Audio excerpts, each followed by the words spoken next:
And hello everybody, welcome back to episode number 80 of the CheckX series. If you're new here, as I say every day, the CheckX series is pretty much all about me, your host Ivan, talk about everything that Elon discusses on X the day before. And today we're going to talk about, what he discussed yesterday on Monday, February 16th, 2026. He posted about 70 times in total, and about 35 of those were mostly on politics. But we'll get into that at pretty much towards the end of the video here.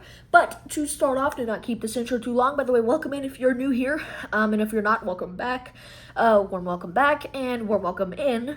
Either way, but do not keep this intro rolling for too long. We're pretty much going to get right into this, as we usually do, starting off with Tesla and full self-driving technology. Just only two things to add on here, not too much stuff here, and then we'll move on to SpaceX and all the artificial intelligence, all the basic stuff we talk about every single day on this CheckX series, daily CheckX series, by the way. Which is why you should come back. I'm joking, but yeah, to start off the episode here, talking about full self-driving, Elon encouraged users to try the latest version of Tesla's self-driving software, describing it as awesome and praising the Tesla AI team. And also, Elon clarified that his net worth is almost entirely tied to his ownership stakes in Tesla and SpaceX, and that he has less than 0.1% in cash. And also, he highlighted that Tesla is over 80% owned by retail investors and pension funds. And yeah, really just two things there. Moving on to SpaceX and Starlink. We're pretty much just gonna keep at a good pace for this episode. To start off this segment, Elon engaged with detailed statistics comparing the Falcon 9's high success rate to European launch vehicles and the space shuttle, agreeing that SpaceX is focused on iterative testing, even when prototypes fail, leads to more capable operational rockets. And moving on, Elon reposted footage from the moon, saying it would be great to return at scale, and that Starship is the beginning of a civilization-level anniversary of the United States, which is going to be pretty cool. Very cool, actually. I take that back. But already moving on here. And then next up, we're going to move on to politics after this segment. But to start off this, talking about artificial intelligence, mostly XAI and Grok here. But to start off the episode, talking about Grok 420, Elon announced that Elon announced that Grok 420, a version designed for high IQ users and complex engineering reasoning, is launching soon, which is going to be pretty cool to see. And also, Elon confirmed that SpaceX uses a custom internal version of the Grok chatbot named Spock. Spelled SPOCK, which is trained on the company's specific data. And also, in terms of AI, in terms of some benchmarks, Elon noted that XAI is moving away from standard benchmarks like humanity's last exam to focus on making Grok maximally useful for actual engineering. And also, talking about OpenAI history, Elon reflected on his early involvement with OpenAI, sharing a 2016 email to NVIDIA's Jensen Huang about securing the first supercomputers for the then nonprofit venture.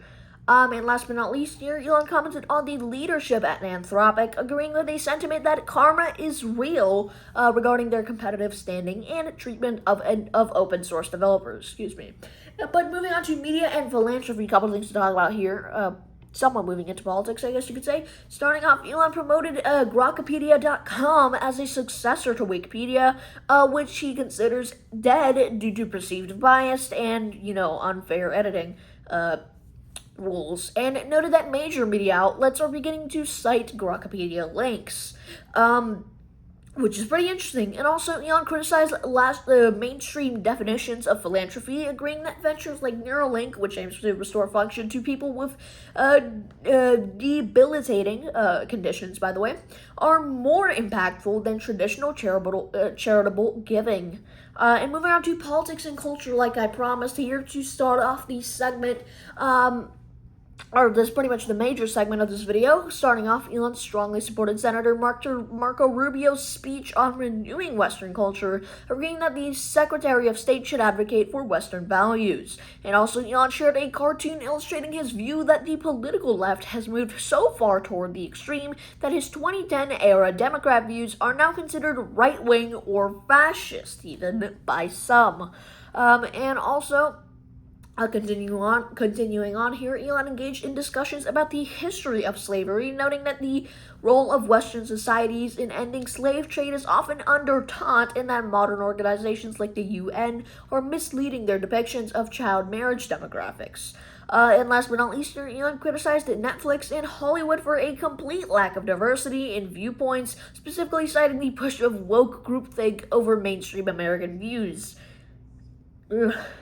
But anyway, moving on, and a couple things to talk about here about justice and public safety. Starting off, Elon reposted content praising El Salvador's lock up the most violent repeat offenders approach, which led to a significant drop in the murder rate in El Salvador, stating that the works like a charm, or that the method works like a charm. And in terms of criminal psychology, Elon agreed that many people fail to understand the predatory nature of criminals, projecting their own innocence onto them. And also, last but not least, Elon reposted calls for citizenship checks before voting, comparing it to the rigorous safety checks required before a rocket launch, which is actually a pretty cool comparison.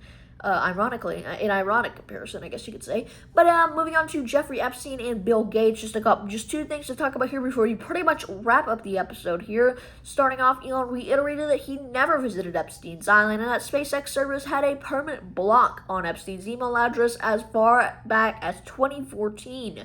And also, Elon claimed that Epstein's frustration with being ghosted by Elon, led Epstein to convince Bill Gates to short Tesla's stock.